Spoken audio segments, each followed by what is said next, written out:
कुस्ती हा फक्त एक खेळ नाही, महाराष्ट्राच्या कणाकणात, मनामनात आणि रक्तात भिनलेलं एक धगधगतं अरण्य आहे. लाल मातीचा वास आणि शड्डूचा आवाज इथे इतिहास घडवतो. आणि जेव्हा याच लाल मातीतील वाघ आंतरराष्ट्रीय मॅट म्हणून उतरतो ना, तेव्हा जगाच्या नकाशावर इतिहास रचला जातो. आशियाई कुस्ती स्पर्धेत तिरंगा अभिमानाने फडकवणारा दर्पण चौधरी. हे सुवर्णपदक माझंच नाही तर माझ्या कुटुंबाचं आणि अमोल बुचडे कुस्ती अकादमीचं आहे. त्यांनी माझ्यावर जो विश्वास दाखवला त्यामुळे ह्याचे शक्य झाले. अमोल बुचडे रेसलिंग अकॅडमीचा तर सर्वात मोठा रोल आहे, कारण इथले जे प्रशिक्षक आहेत त्यांनी माझ्यावर कमीत कमी 4-5 वर्ष माझ्यावर लक्ष दिलं. मला चांगला डिसिप्लिन दिला, चांगल्या सवयी लावल्या, माझे चांगले ज्या कमी होत्या त्या भरून काढल्या.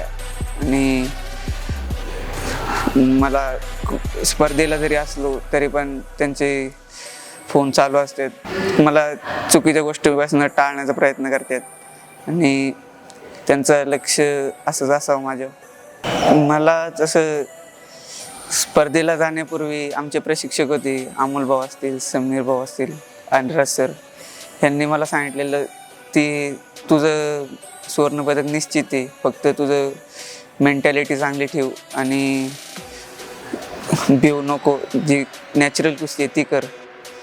आणि त्यांचा विश्वास, माझा आत्मविश्वास वाढवला. आणि तिथं एक कुस्ती झाली, माझी सेमीफायनलची कुस्ती होती किर्गिस्तानवाला पोरगा.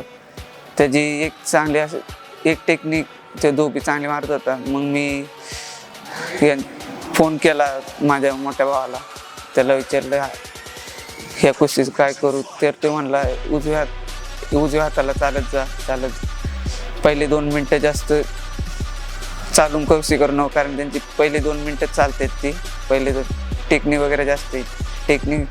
मग पहिल्या 2 मिनटं मी नॉर्मल कुस्ती केली, मग त्यानंतर मी आपले टेक्निक अप्लाय केली, मग ती कुस्ती मी विन झालो. फायनलच्या आधी मला जरा दडपण आला होता का काय होईल काय नाही, पण मी जेव्हा फोन केला तेव्हा जरा माइंड रिलॅक्स झालं. मग मी फ्री माइंडने खेळू शकलो आणि सुवर्णपदक जिंकलं. गोल्ड मेडल जिंकल्यावर चांगलं वाटलं, कारण आमच्या वडिलांचे खूप कष्ट आहेत माझ्या मागं, भाऊंचेही प्रशिक्षकांचंही. म्हणून जेव्हा विक्ट्री स्टँडला गेलो, वर चढलो, जेव्हा नॅशनल अँथेम वाजले तेव्हा खूप अभिमान वाटला मला स्वतः. दर्पणची घरची परिस्थिती खूप हालाकीची आहे.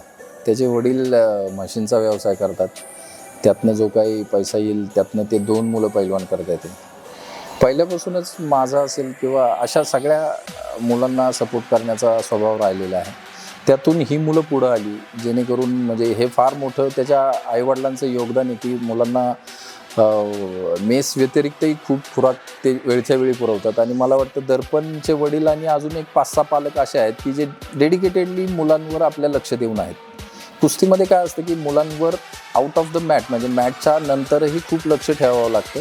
तर ते एका माणसाचं काम नाही आहे. मी ते कायम सांगत असतो की घरच्यांनी आपल्या मुलांवर लक्ष ठेवावं, तर ते घरच्यांनी खूप केलेलं आहे. आणि त्यामुळेच दर्पण असेल किंवा त्याचा मोठा भाऊ असेल, हे दोघंही इंटरनॅशनल लेवलचे मेडलिस्ट आज माझ्याकडे तयार झालेत. परंतु हालाकीची परिस्थिती असतानाही जे डेडिकेशन त्याच्या पालकांनी दाखवलं, त्याच्या पालकांना सलामी. दर्पण जेव्हा आमच्याकडे आला तेव्हा तो खूपच लहान होता, पण एक गोष्ट त्याच्या बाबतीत चांगली घडत होती की तो जे बघून शिकत होता ते खूप वाखाणण्यासारखं होतं.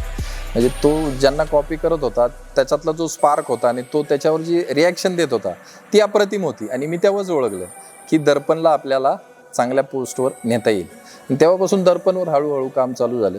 दर्पणची तुम्ही कुस्ती पाहाल तर दर्पणची खेळण्याची जी पद्धत आहे ती नॅचरल अशी एखाद्या लढवय्यासारखी आहे. म्हणजे तो मॅटवर ट्रेनिंगमध्ये जेवढा लढत नाही त्याच्या दुप्पट चांगल्या जोशाने कॉम्पिटिशनमध्ये लढतो. आणि ही फार जमेची बाजू आहे त्याच्यासाठी आणि आमच्यासाठी. कारण मुलांनी खेळावं कसं, म्हणजे आपल्याकडे म्हणतात की जिंकण्या आणि हारण्याला सुरुवातीच्या काळात खूप कमी महत्त्व असतं, तो खेळला कसा पाहिजे. तर तो 1000% चांगला खेळतो. म्हणजे तो हारणं आणि जिंकणं आता आम्ही त्याच्याकडे बघत नाहीये त्या दृष्टीने किंवा बघत नव्हतो. परंतु आता तो जर इंटरनॅशनल लेवलला गोल्ड मेडल आणत असेल एशियाला, तर आता इथून पुढं जिंकणं खूप मॅटर करेल. पण त्याची जी लढण्याची पद्धती आहे तीच त्याला मेडल मिळवून देणार आहे आणि माझ्या मते बहुतेक भारतालाही मेडल मिळवून देणार आहे भविष्यामध्ये ऑलिम्पिकमध्ये.